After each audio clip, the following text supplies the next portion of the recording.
If you enjoy listening to inspirational stories from people just like us, facing the fear and doing it anyway, then you're in the right place. My name is Claire Hill, and this is the No Rest for the Vivid podcast.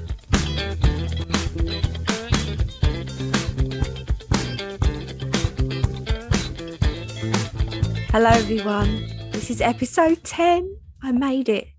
Double digits. This week is going to be a little bit different because I wanted to do a solo podcast episode. I want this podcast to be mainly interviewing amazing, inspirational people. But I thought I've got a bit to talk about. I've got a little bit to chat about this week. So I thought I would pop on. I bloody hate that. Pop on. Do you think that that's derived from pop in? You know, I'm just going to pop in. Probably is, isn't it? So this week I sent out.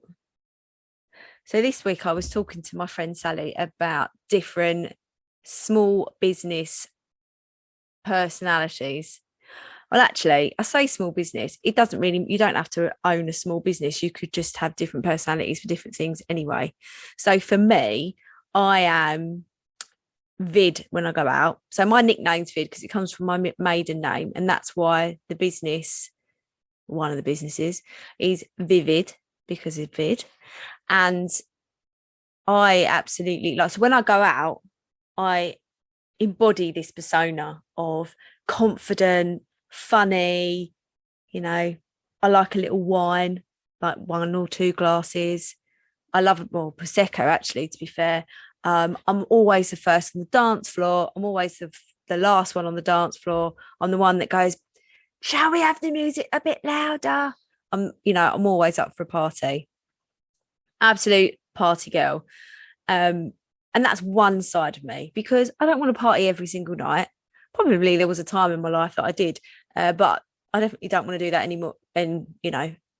Anymore.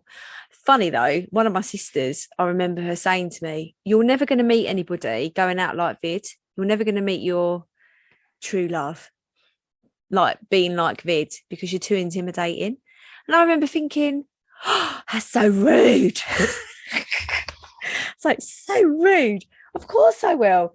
That is the most fun person I am. What do you mean no one was gonna want to go out with me? No one did. I never got asked out when I was being Vid. And I'm saying that like I'm Jekyll and Hyde. The Vid part of me, it is me. But do you know what I mean? That person that you are after a couple of drinks. Anyway, I didn't meet my husband when I was Vid. I actually met him. We met at work and he was managing a homeless hostel and I was managing a team working with homeless families.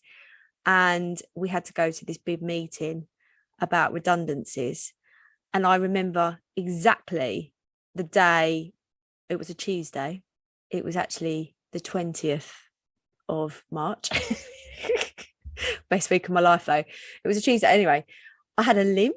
I had a really sore foot, ankle, or knee, one of them, due to my hypermobility and not exercising enough. So I had a limp. I had my hair up in a bun because it was all greasy, and I had my glasses on. Now, mind you, back then I didn't wear contact lenses, and it's only really recently it's actually when I did my business Violet and May, I used to work for so many hours in poor light that I needed my prescription changed to the point where I had to wear glasses all the time. So, now I need my glasses all of the time. And yeah, he wanted to ask me out when I had a limp, great big black framed glasses and greasy hair.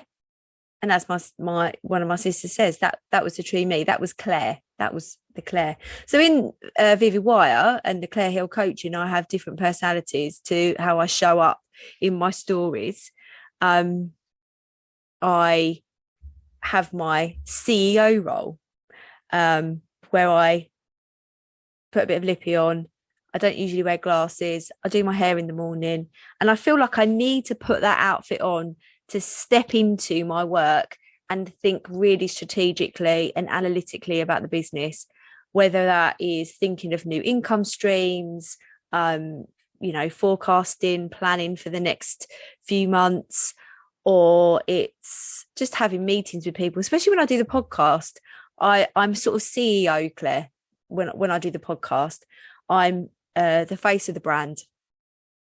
And then with coaching, I always put that same sort of persona on as well, because I find when I'm coaching my clients, I feel I'm the most able to support them in the best way possible. Now, a lot of the time that might be planning, being strategic, looking at content, values, purpose, goals, all of those things. Sometimes it is just understanding where they feel and how they feel about their business in that moment, and being able to support them through any limiting beliefs that they might have. And then I'll have my production time at Vivid. I'll be in. I might not wash for long. I do wash. But if I'm really, really busy, it's like I've got time to shower. So I might not have a shower first thing in the morning. I do shower every day, but you know what I mean? You know what I'm talking about. And then I'll just put on like really comfy clothes, glasses, greasy hair. It's always the greasy hair that wins me back. It's that moment when I'm just making all the time. So I'll be in that persona, and that's sort of like the production line. And then maybe if I'm having a day of designing, I'll put on my most colourful clothes, or the clothes that I enjoy wearing the most, because it sort of like brightens me up and my mood and my positivity, so I think outside the box. And I have to feel really confident when I'm designing, actually, because with wire art, you're obviously forming structure, and I have to plan that. And if something goes wrong, sometimes if I don't feel that confident, I go, oh, for God's sake, it's not going to work. And I start beating myself up about it. So I have to sort of go into designing in a very warrior mode, because I've got to accept that new designs might take 5 attempts before that I get them just right. And that's okay. That doesn't mean the design's not going to work. It just means it's going to take 5 attempts. And that's fine. So I was talking to somebody about all of these different personalities and how you have to step into them each day. And this week I sent out the first newsletter for Claire Hill Coaching, and I really enjoyed writing it. It was quite if you've been around quite a long time, you follow me and stuff, you know that I write almost every day, and I really adore writing. I've always got a lot to say. No surprises. See, I shouldn't do that. I shouldn't put myself down for wanting to talk lots, because it's okay to want to talk lots as long as it's not shit that I'm spouting. But I wrote this newsletter, and the whole point of the newsletter and the headline was about, if it's possible for me, it's possible for you.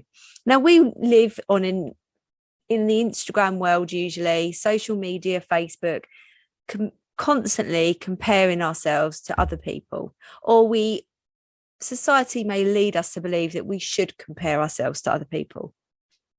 And I embrace the idea that there's no point in comparing myself to anybody, because I'm not in competition with anyone, because I want everybody to win. I don't care if you're another wire artist, another crafter, another woman, another man, anything. I don't care where you come from, what you're doing. I'm not in competition with you, because whatever you're trying to do, I will give you a round of applause, and I will support you to do the best job that you can do. And that's it. Because in our world, there is enough for everybody. And this might be a bit woo-woo for some people, but there really are. I did a post about this last week, I think, about how, how many supermarkets do their own jeans? Actually, let's start again. How many supermarkets are there? I know I love Aldi. The reason I love Aldi is that I can drop Jackson off at his childminder, run up to Aldi just after 8 o'clock in the morning, and do my shopping and be home having my first strong cup of coffee. I mean, it's my second cup of coffee, but my first strong one. I can sit back at home by 8:45. You can't do that necessarily in other supermarkets, because there's too much choice. They're too big. Aldi, in and out, done. And I love that.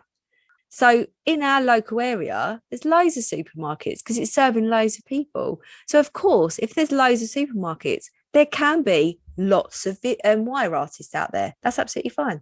My wire art is different from another wire artist, and that's great. And I'm friends with some wire artists, and I'm not in competition with them at all because there's enough for everybody. There are enough coaches out there for everybody. I'm a different coach. My personality of how I coach people is different to another coach, but there's room for all of us. With this podcast, how many podcasts out there? Millions now. But I still love doing this podcast and put it out there. I'm not in competition. I'm doing it because I love it. It's like my new hobby.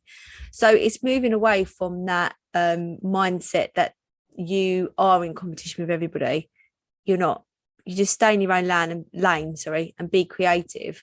And so when I wrote this newsletter, I was really trying to write to people that might feel that they are in competition, that they're comparing themselves. And actually, when people copy, I mean, I'm not saying I agree with copying. I really don't. People have copied me and I've gone about it in a different way, maybe to other people, because I want to protect my energy. I want to feel positive about my business. I want to use that energy to grow my business, not to complain, be negative, and upset other people, even if they copied me. Now, that some of you might be thinking, you're an absolute weirdo saying that.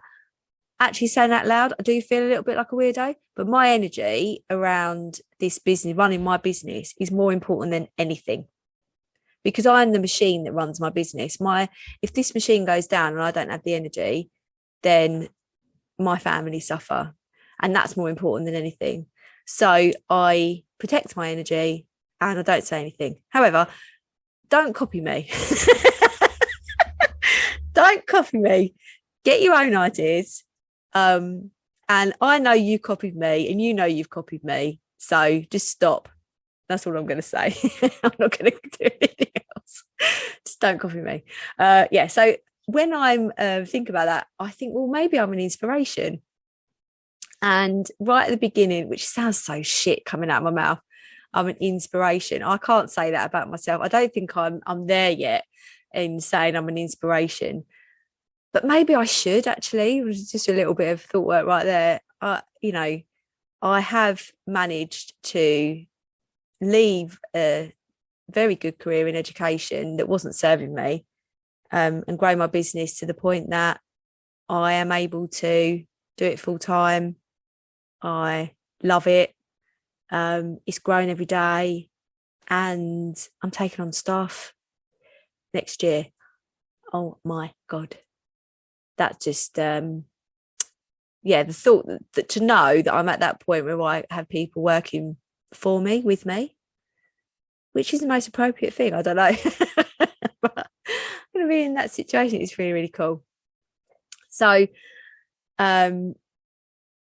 just as I decided to go full time, I came across Emma Isaacs. Now, Emma's been on this podcast. She's a lovely friend of mine. She's wonderful.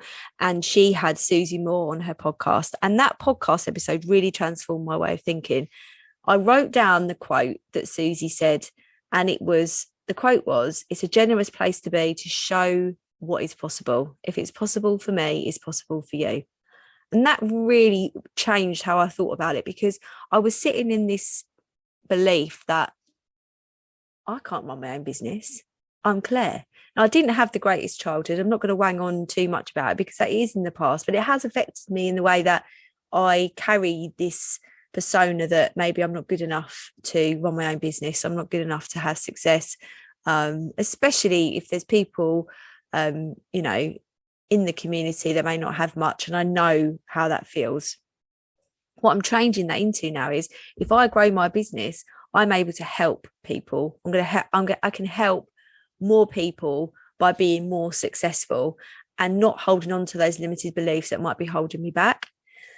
And as I was writing this newsletter, it dawned on me, though I was aware of it, but I wasn't as aware of it as I was in that moment, that the reason I do this is for myself. When I was 6 years old, I've got a picture if you go to my Claire Hill coaching Instagram, the picture's going to be on there because I'm recording this on Tuesday, but tomorrow I'm doing a post and I'm showing the picture. It's a picture of me when I'm about 6 with my two of my younger sisters, and I just look so happy. I look like I could explode with joy, just so happy. And I remember that day, and I remember it was all before things went miserable. Now, we didn't have much money then, but there was just a turning point shortly after that. And I just think, who did I need when I was that age? Who did I need to look up to know that everything was going to be all right? I'll be really vulnerable now. I'll try not to cry because I'm trying to record this episode and I don't want to edit it because I'm running out of time. I've got to mark it on Saturday. So I'm trying to scale down my work. But I had, since a very young age, I've always sang the Cinderella song.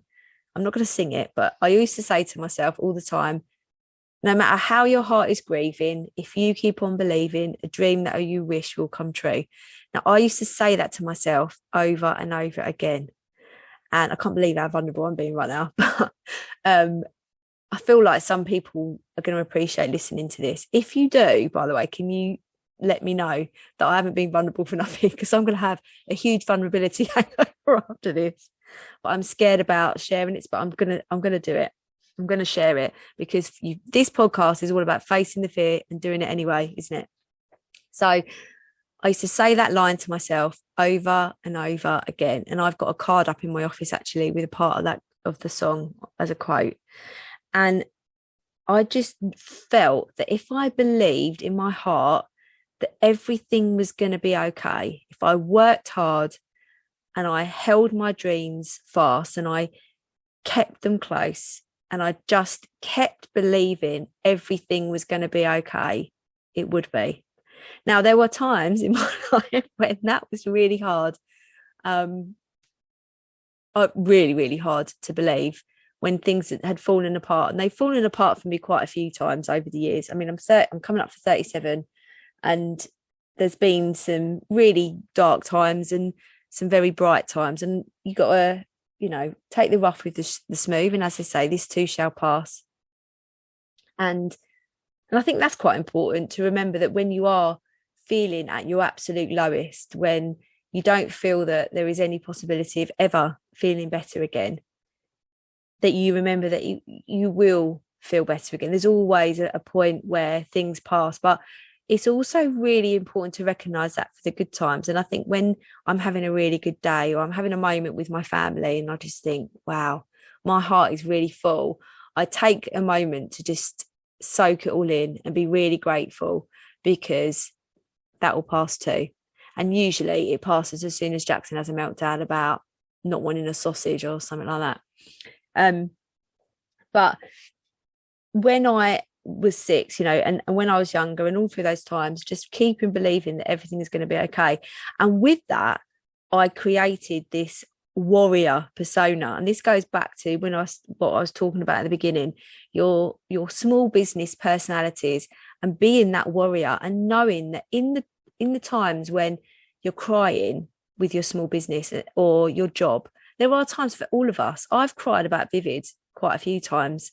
It's much less than it used to be, because I'm very organized now, and I'm strategic, and all of this other stuff.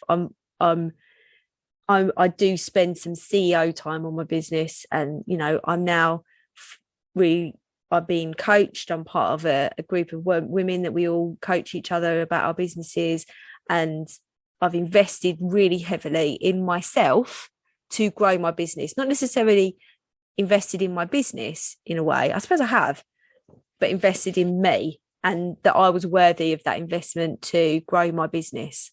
That's really important as well, because when you make that investment, you have to click into believing that you are worthy of investing that money into you.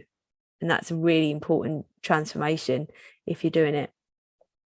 So going back to that warrior status, and then I owned it and thought, I am going to own this success. I am going to push my business forward. I am going to push it to the point where I want it to be, where I dream it to be, because I can show people what's possible.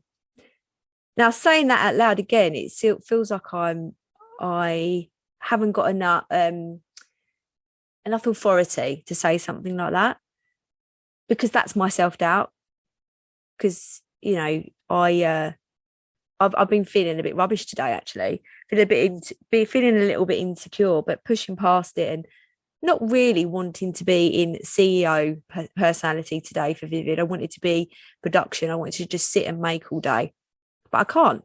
I had a podcast interview. I had to record this podcast. I had to do some planning and stuff for the week, and I had to be CEO, Claire.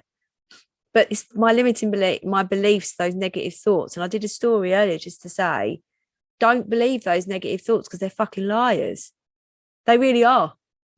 And I was thinking, God, you look like a marshmallow. Honestly, where did I get that from? That I looked like a marshmallow? Oh, I do know, actually, because we were watching Ghostbusters at the weekend with Jackson. I just realised that is where it's from, because I was watching Ghostbusters. Anyway, I obviously don't look like a marshmallow, but it's going, you know what, I'm going to put my warrior armour on today. I'm going to put my lipstick on, and I am going to show up for myself, because if it's possible for me, it's possible for you. So Susie Moore said that to me in that podcast. I'm going to show her. So I have, and I did. And I'm happy about it. It's nice to think, though, if you take anything away from this episode,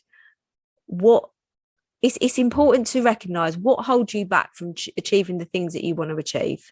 Do you know what you want to achieve? Sometimes people don't know. And who are you doing it for?